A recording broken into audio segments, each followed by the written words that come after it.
Welcome to Trippy Commentaries. Thank you guys for joining us for our look at the quarterbacks in the National Football League. In this episode, we'll be covering the AFC West along with the AFC South, finishing up our look at every team in the NFL. I'm RJ, Kyle's here. What's going on? Justin's here. And let's jump right into the Denver Broncos. There he is.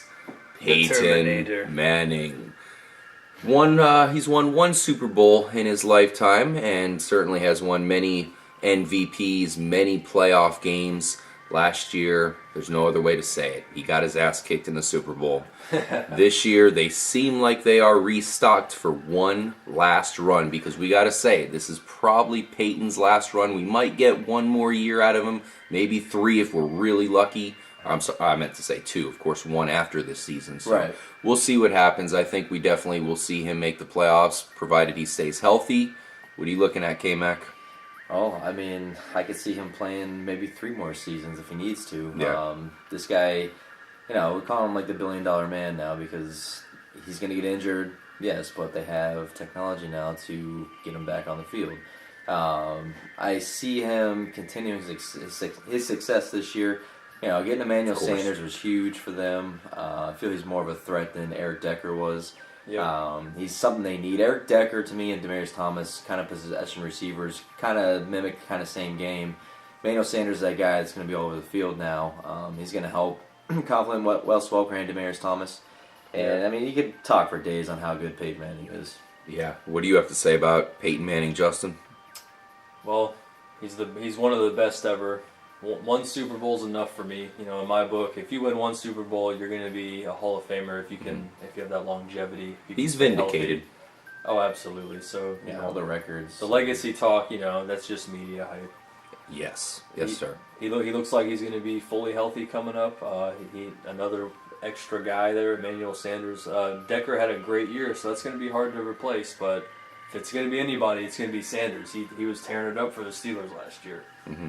Of course, our nickname for Peyton Manning here, Trippy Commentaries, is the Terminator. Oh, no doubt. But the one nickname that I hear most people refer to him as is the General, and that's something we'll never forget. Just his ability to take charge of the offense. He doesn't even need a head coach. He can tell John Fox to go head to the casino, have a good time, because Peyton Manning will take control. It'll be extremely exciting to see how far he can take it this season. He's going to go down as one of the smartest quarterbacks, if not the smartest quarterback in the game. It's just how can you the numbers he put up last season at his age after 4 neck surgeries. Yeah. I mean, you were talking about in the earlier video, Drew Brees. After he plays his last game, they wheel him out and do the Hall of Fame. Yeah. I think Peyton Manning will probably get the Hall of Fame before he even retires. Yeah, do it right now. Just give it to him now. I mean, Start the season like I said, off we by can talk putting for him in days the Hall how of Fame. good he is. There's really no weakness in his game. He's getting a little older, but happy feet is still moving. So nice. Oh, yeah. He's like I said, what else can you say about him? He's solid. And I do like Brock Osweiler, so I don't think they really need to get a quarterback anytime soon. I think they could put Osweiler in when Manning finally hangs up the cleats. As long as he doesn't play the Seahawks again in the Super Bowl, yeah, it'll be good. Try to avoid that, Peyton. The Oakland Raiders seem pretty excited about their new quarterback, Matt Schaub. Now, this guy, man, he threw a pick 6 in just about every game he started last year, so I don't know where the excitement's coming from. In fact, I'm pretty confused here, Kyle. I'm confused, too, because I would not want Matt Schaub. The Buccaneers, it's our hometown team. If they said we brought in Matt Schaub, I would be absolutely, beside myself. I wouldn't even know what to say to it. I can't see them being happy about having Matt Schaub. I mean, the typical Raider fan, I just don't see it. So I see them looking to get a quarterback. I know a lot of people don't pick him to get a quarterback. I still think they need it. I don't know if they're sold on him as being their future. It sounds like they're not. Not at all. They got a good spot there to possibly get one of these top 3 quarterbacks in the draft, and if they don't, they can still get another guy who I think is going to be able to compete with Matt Schaub. Another team that could draft a Johnny Manziel and generate excitement for the fan base. Yeah. And that's really a crazy thing here is the fact that they did pick up Schaub, because to me it doesn't look like they're gonna pick up one of these 3 quarterbacks. I guess they don't like any one of them. I can't see them passing up on Manziel. So we'll see what happens there. But as of right now, Schaub will be leading the Raiders. Well, give him some credit. He had a few good seasons there with the Texans, but it was, mainly thanks to an Andre Johnson, which I don't see the Raiders having, really. Mm-hmm. Phillip Rivers had a great season last year for San Diego, really bounced back. I mean, some people might have thought that he was done but he proved that he still has more left in the tank, and this season is primed for maybe one of his best yet, because Keenan Allen, man, have you looked at Keenan Allen's stats last year? He's ridiculous. Off the, just off the roof. Oh man, completely. He's going to be a top 5 receiver next year, in my opinion. Norv Turner to me was the problem with Phillip Rivers the past 2 seasons, holding him back. Just nothing was working there. I think their time became stale, and that happens. It's not saying Norv Turner's not a good coach, because he is. Yeah. It's just saying sometimes stuff becomes stale, and that's what I noticed with them. Last year it was a whole new Phillip Rivers, totally rejuvenized and totally back to his old form. Give a lot of credit to Mike McCoy. Mike McCoy came in and did an excellent job with him this year, and having a guy like Keenan Allen to throw to. You still got Antonio Gates. Phillip Rivers is going to be good, and he's always going to compete. He's probably one of the most fierce, competitive quarterbacks. For sure. Sometimes he shows a little too much, but that's just how much it means to him. And he has a lot of respect in the NFL, especially amongst the Peyton Mannings. These kind of guys respect Phillip Rivers because they know how hard that he tries to win games and the passion that he brings to the sport. Yeah. They might want to look into bringing up a new quarterback here soon, maybe if not this year, next year. But as long as maybe San Diego gets the defense to even improve on last year's surprising effort. They had a great. I don't call it surprising. It was a work in progress, and I think bringing in John Pagano as the defensive coordinator, the defense was always kind of there. The offense was out of sync, like Kyle said. Now that Mike McCoy's got it flowing well, you got to believe in the bolo tie magic, man. Yeah, we'll see. I think Phillip Rivers is in line for at least one more great season next year. Got some weapons. He can give Peyton a run for his money, no doubt. Yeah, he always kind of has tried. Now, Alex Smith is one of those unsung heroes here in the NFL. I think he's a very underrated quarterback. He might not have the deepest arm out there, but as long as the team does a good job at putting the right weapons around him, of course, he's got Jamal Charles here, solid offensive line. This guy, he's one of my favorite quarterbacks in the league. Right, and I trust Andy Reid as a play caller, as a coach. He kind of groomed. Donovan McNabb had a nice run of success there. Never won a Super Bowl. Yeah. But making the playoffs, winning 4 or 5 NFC championships, hell, even Michael Vick looked great under Andy Reid. Exactly. So he's kind of working that magic with Alex Smith and having all those players around him. If Dwayne Bowe can live up to what he's expected to be, step Jamal up, Charles. They lost Dexter McCluster. Mm-hmm. That's a tough loss, but they're going to pick up some more guys. It's going to help them out. Now, I'm a fan of Alex Smith. What about you, Kyle? I am. I think he's like the poor man's Aaron Rodgers, and I don't mean that disrespect to Alex Smith because I think he's a great quarterback. I just feel they're really comparable, and if you watch their games, they kind of play the same. They're both mobile. They're looking to throw. They got big arms, and they're kind of like that kind of quarterback that's going to do whatever they can to complete a pass. They might look goofy throwing the ball, but they still get it done. But I just feel he's never come through in the way that Aaron Rodgers has. Maybe never had the chance either. But now with Andy Reid, I like that a lot. I like Andy Reid a lot. I think Andy Reid has a lot of respect for Alex Smith. Yeah. We've even heard him saying he's one of the smartest guys he's been around, which, that's a surprise to me. I didn't see Alex Smith as being that kind of quarterback. So hearing that from Andy Reid, that goes a long way. Yeah, it does. I think they have a good thing going in Kansas City right now between the two of them. That offense is great. Just hand the ball off to Jamal Charles 30 times. Throw it to him the other 10 times. Exactly. That's what they need to do. And they have a good defense. I'd like to see him be a candidate to bring in one of his receivers that are in this draft because they need to give him another weapon. But I like what I saw from last year, and that defense is top notch. Yeah, I have them adding Odell Beckham in the draft. He's a guy who his stock has risen even more than I thought it would, and I saw that would happen. So we'll see if they can get him or another wide receiver. Now Andrew Luck is the guy in Indianapolis. This is one of those guys that we all knew would go number one. Absolutely. He went number 1, and so far he's been pretty damn good. He's definitely lived up to the hype. Proven commodity. He's a comeback warrior already. Yeah. Yeah, that game he's was made the epic. playoffs already. He's made a run into the playoffs. It's the team around him. I think that's what limited his run last year. Yeah. He got whooped by New England. New England's going to whoop a young quarterback, no matter how good you are. So I expect good things. The offense is upgraded for the Colts. And I'm expecting good. And the defense, again, it's just if they can patch a few holes here and there, Andrew Luck's going to be able to, even if they're down in the fourth quarter, he's that kind of quarterback that can lead you back for a comeback win. He's a Montana type guy. He's proven it. I agree. He's quick on his feet. Man, I like Andrew Luck a lot. To me, he's the newer generation version of like a Peyton Manning, a guy he's only in his third season, only starting his fourth season coming up. Mm-hmm. He's a guy that is still young, but he's got every tangible you want in a quarterback. He's tall. He can move. He's quick. Pretty mobile. He's very smart. He's very dedicated to the game. He's very passionate. He does a lot. He does whatever it takes to win the game. And like I said, he's very smart. He knows what to do in the offensive system to beat a defense. And when you're a coach or offensive coordinator, you have a quarterback like that that's very smart. I mean, the guy graduated from Stanford. The guy is very smart. Probably a genius. He's very smart outside of football, so his football sense is going to be very well. He's going to know what to do in the right situations. Probably has a very good memory. Knows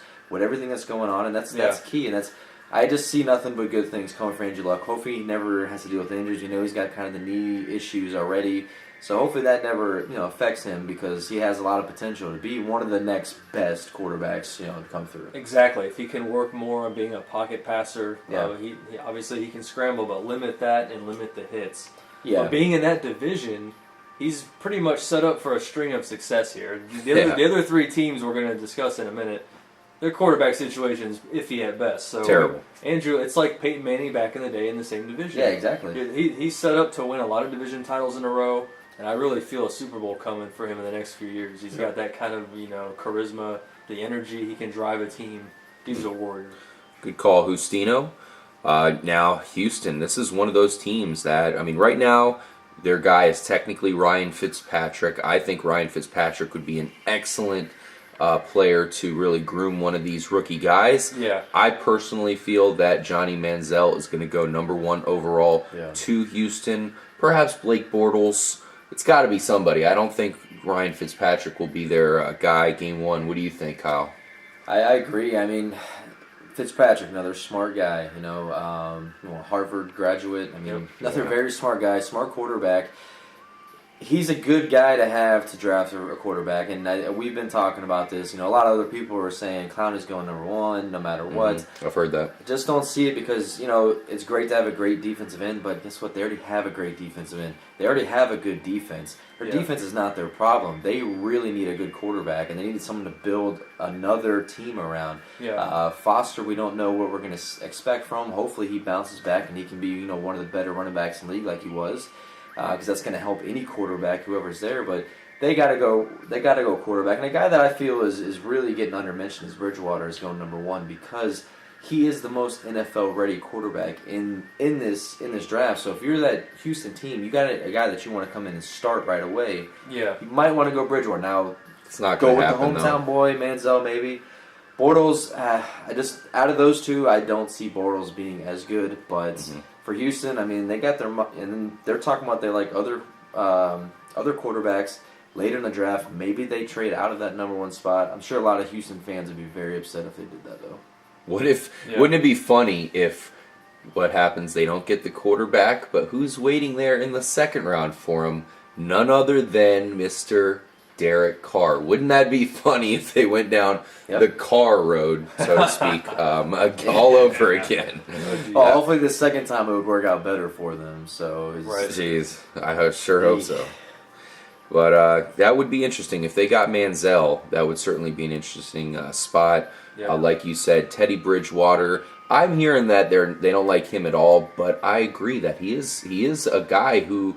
At first, we thought that would be a good fit for Bill O'Brien's system, but unless they're just given completely faulty information, which I doubt because they don't have to, because they're number 1, But we'll see. But also, they're also trying to put some feelers out there. See who's, okay, well, maybe they want to trade. Let's see what we have to offer. So I don't think you always want to show your cards, even if you got the number one pick. You know, and it's funny, it's the one guy they really haven't mentioned a whole lot, so it's kind of interesting there. But I know from all the scouts that I've heard, they've been looking at Bridgewater, he is definitely the most NFL ready. He's going to go to any system and be able to start right away. Yeah. If Ryan Fitzpatrick is the starter, I mean, he's okay. He's definitely below average, so don't look for them to win too many games if that is the case. Just as a new coach, you want to make a solid pick as if it's your first pick. So I thought that's why Clowney is the only definitive answer there. I mean, that'd be dangerous for freaking J.J. Watt and Clowney.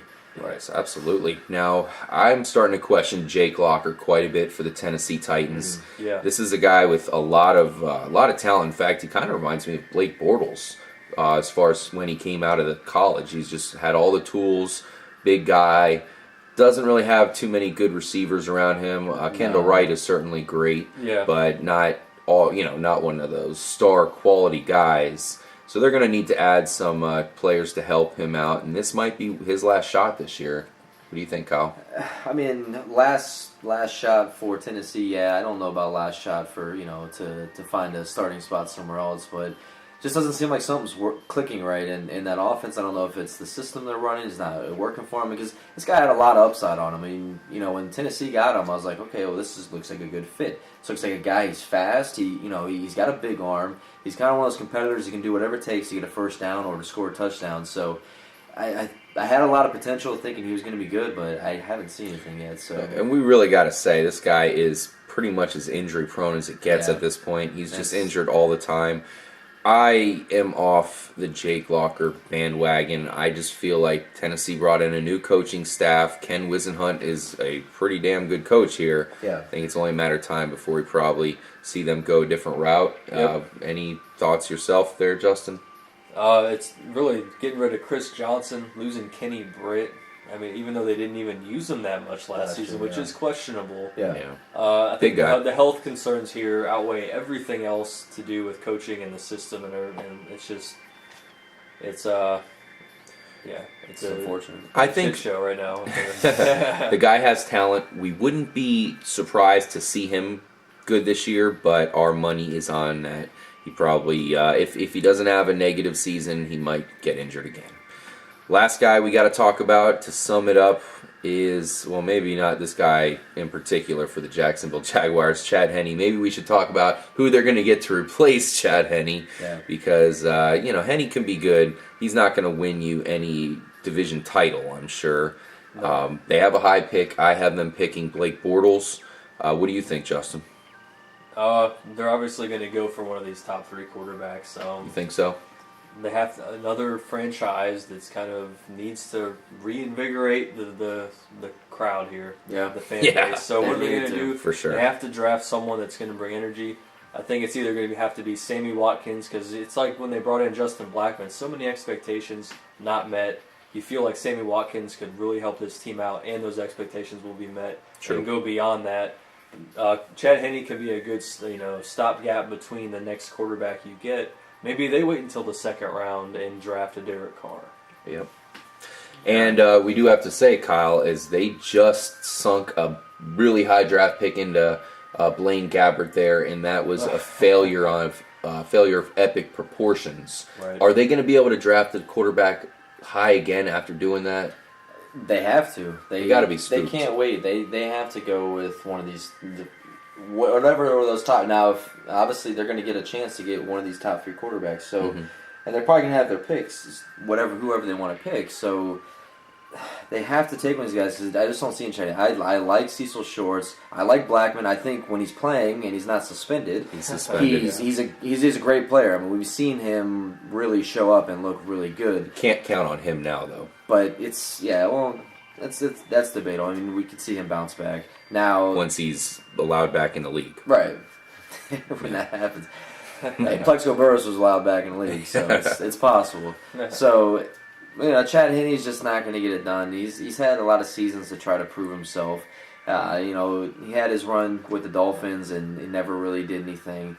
I just don't see them being happy with him being their starting quarterback. I know you like Blake Bortles to go there, the local guy. Possibly Bridgewater.